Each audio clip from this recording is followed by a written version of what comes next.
You find yourself always arguing with your spouse? Just know, little booty goes a long way.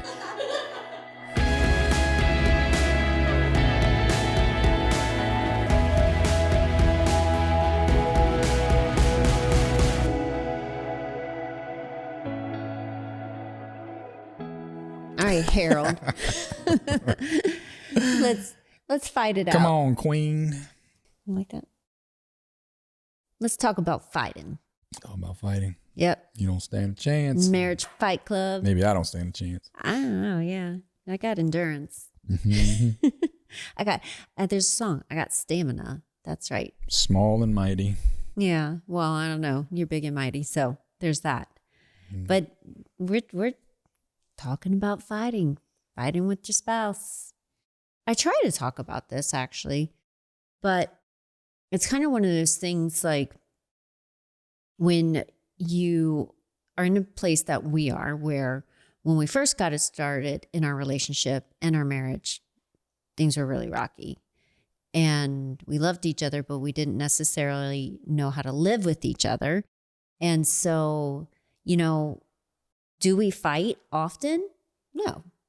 As a couple. There was a season, then? yeah. Oh, yeah. I was going to say, wait a minute, what are you talking about? I was like, there was a whole season where it was like where we didn't know if we could go somewheres together without getting into an argument, you know?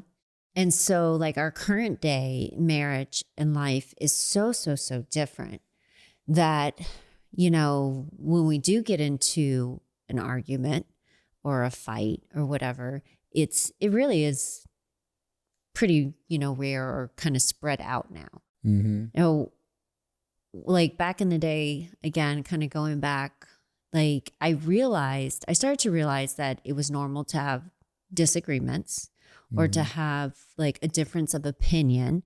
And I think that was part of the battle, was just kind of realizing like you can have a difference of opinion, you know? Yeah. That was something that in my young brain, I was like, I didn't realize right. that I should entitle you to have your own opinion and allow you to grow through whatever you need to grow through, and me likewise, you know?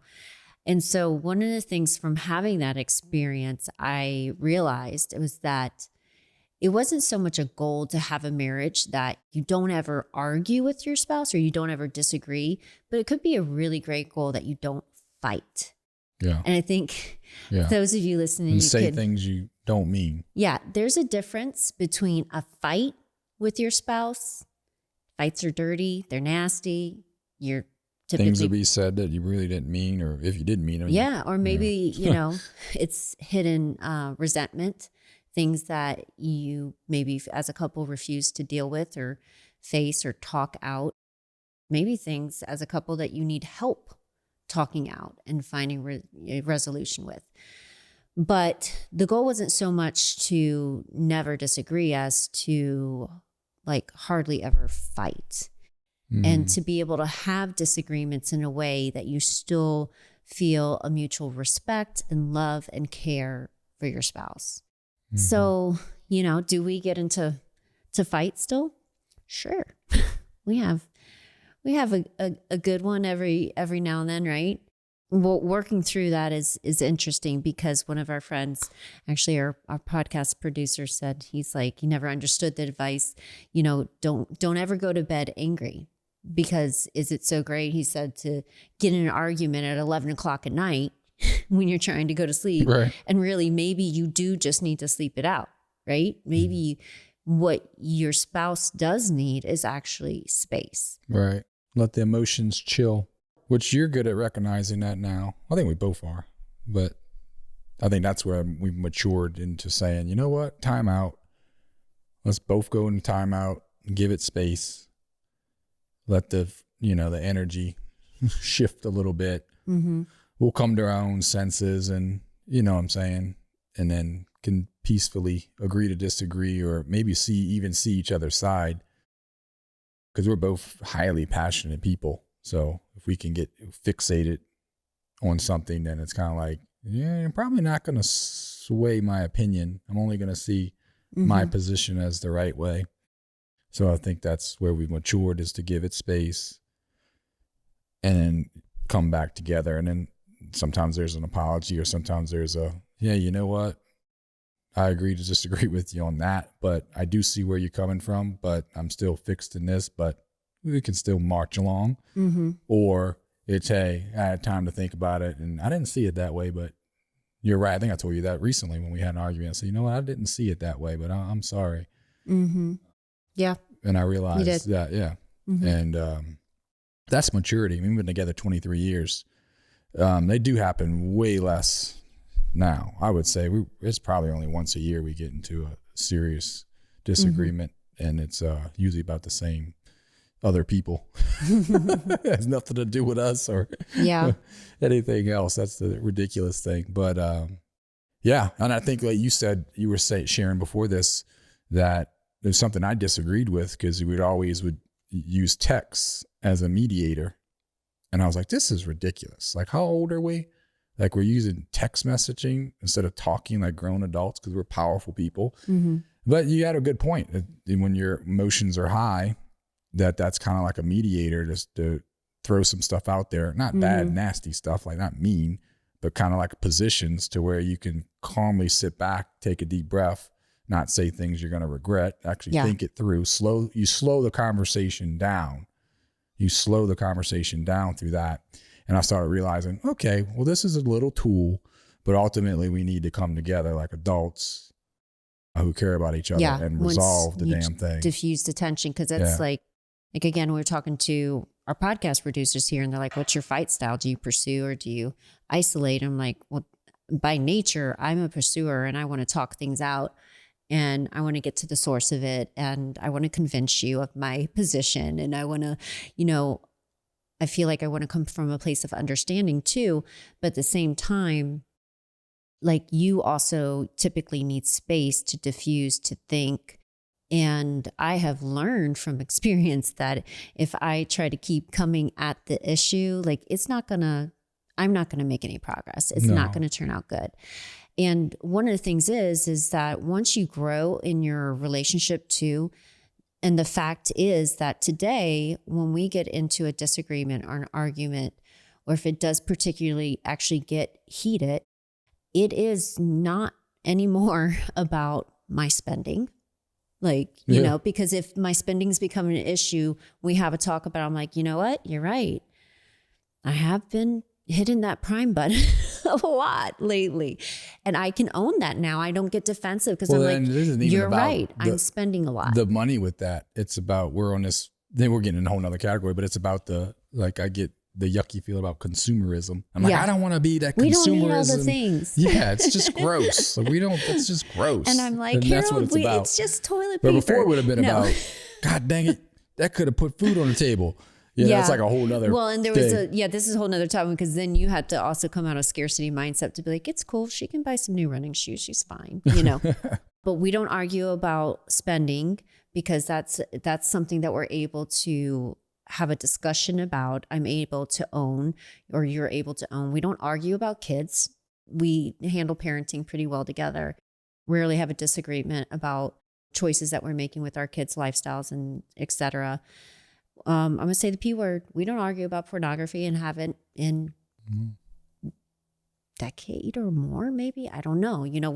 Those were sources of arguments, fights, and an area that you were like, eventually, again, it's a thing of like the shopping for me.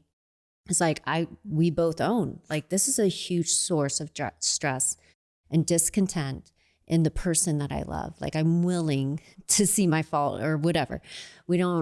Whatever the other things typical, whatever you make a list of things spouses typically argue about. Do I get frustrated with the garbage? Sure, sometimes, but typically doesn't turn into an argument. Typically it's not the little things. It is one thing usually, and it's something that we're coming to realize is just going to take time.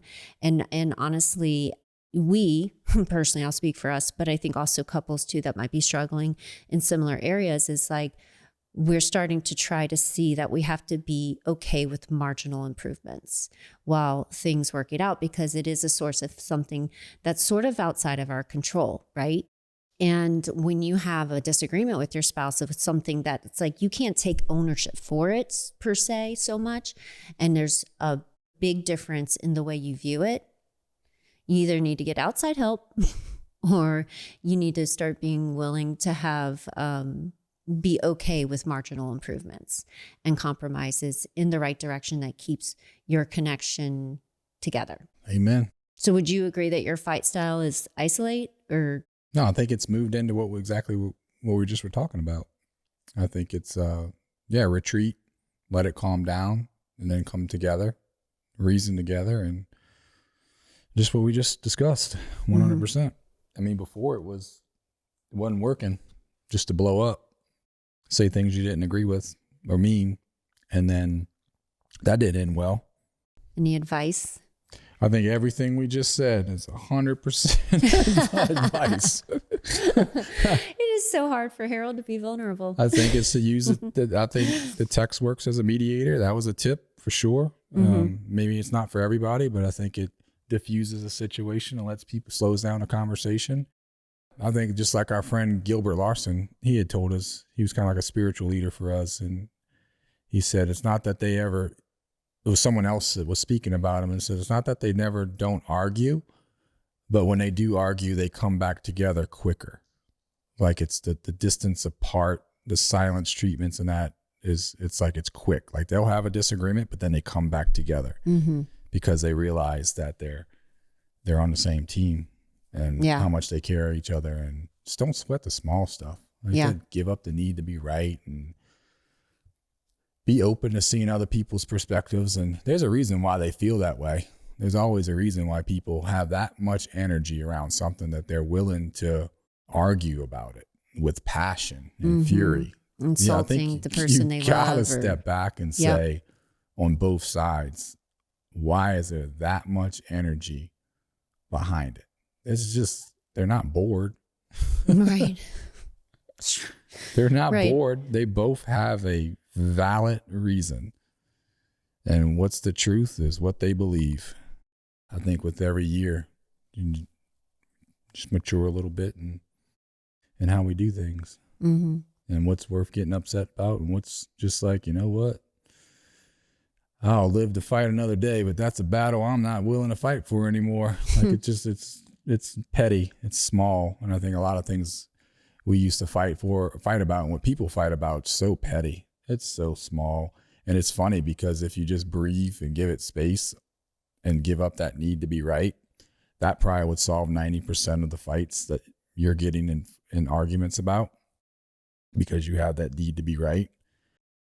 You give that up, that'll solve 90% of your arguments in your relationships, not just with your spouse, but with other people. Then you got the 10% that's going to have some fury and passion behind it, and there's a reason. And then if you care enough about the person, then you give it space, slow down the conversation. Like we said, text message kind of mediated things, and it helps give that space for that 10% of that type of stuff. And then you come together and, hey, why you feel that way? Yeah. You got some energy around it. There's a reason for it. Yeah. Ultimately, one of the things there's two things too that I think will be great advice. One of the things is like, especially moving away from fighting versus having a disagreement over like small things, and being able to really discern what is like, hey, this is a big thing actually. Like this is something that may take time to resolve, might take help to resolve. I ask myself, what do I stand to lose if I compromise on this fight? And a lot of times I'm like, well, the need to be right or something. Like, is it actually that important? Or am I or my family or someone actually standing to lose something of big importance here if I back down? And that's a big thing, because honestly, there's going to be very few things in your relationship, if you really look at it from that perspective, where it's like, oh no, I can't compromise on this because this is significant for our family, for our values, for our morals, or for, the health or whatever it might be. There's going to be very few things. And what was the other thing? I might lose my thought on this. I don't know. The second thing, I think it's gone. Well, I think what you said was perfect. Yeah. Well, yeah. Because, man, is it silly? It is really silly. Pregnancy brain. Pregnancy brain. At least you got something to blame that on. I slip up and I'm like, Well, you got your thought back. So that's nice. yeah. I don't know She's if talking mine's... about another episode we did. People are like, what's she talking about? Well, they'll figure it out. You should be tuning in every episode. That's right. Right? Subscribe. What's wrong with you? Yeah, I mean, this isn't necessarily like a fun topic, but I think it's an important topic, especially speaking to couples, to speaking to any couple. Mm-hmm. Like, do you know that you're meant to be with the person that you're meant to be with, you know? And, oh, I got my thought back. It's like, I want to say a cuss word but I don't want to get an E on the episode. But when you have one argument, I feel like so many people tend to take their whole good life, the whole thing.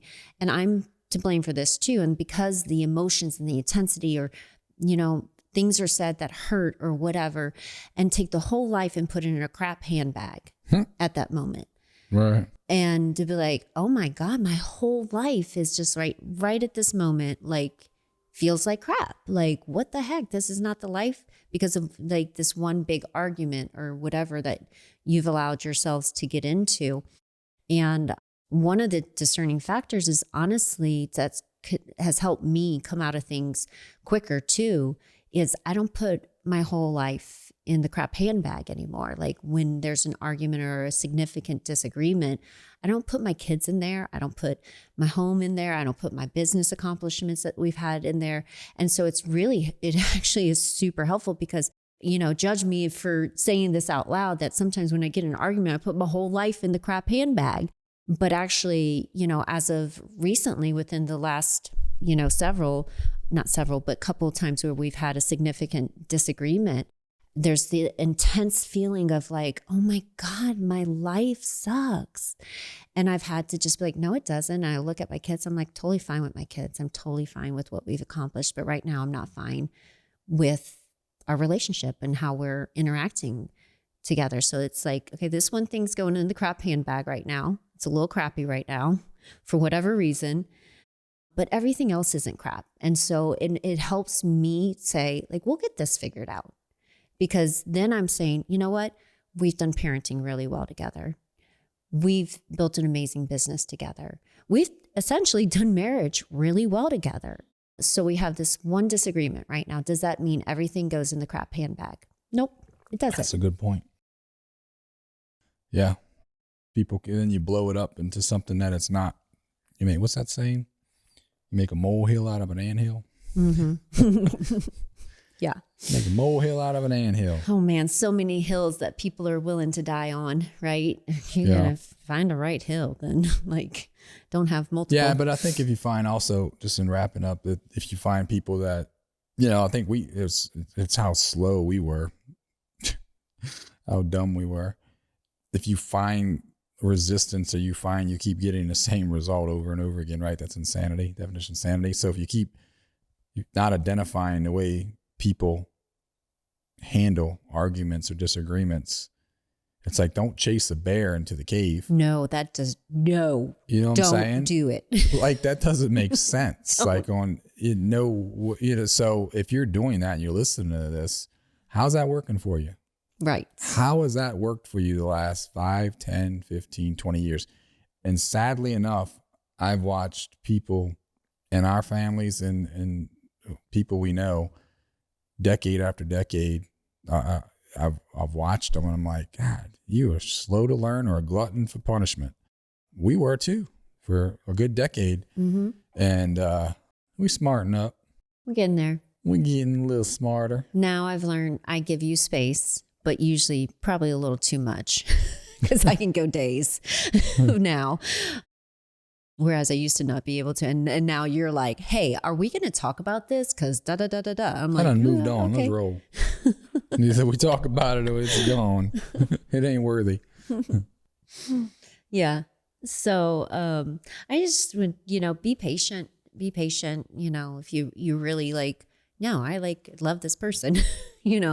We've done more good together than bad. Like we've, look at your relationship that you're in and have patience. Like, have patience for your spouse, have patience for yourself. If you're getting to the bottom of the issues where it's like, You've gotten rid of the small things. Now you're at the harder things. Well, if it took you so long to get over not getting mad about the garbage and picking up shoes, how long do you think it's going to take for you to get to the core of like dysfunctional things that you're dealing with that maybe it's not even like fully your fault? How long do you think that's going to take? It's going to take time. It's going to take patience. Anyway, just lots of love and patience and apologies, right? Yeah. Apologize. Sometimes you just need to say sorry. Right. Giving up need to be right. Hug, a kiss. Yep. Reminding your spouse you love them. Don't sweat the small stuff. It's a whole little one-liners. Collectively. Little pat on the booty. Yep. Little booty. That works. All right. All right, friends. You can do this. Remember, you deserve to live the life you desire. So go out and create your new American dream.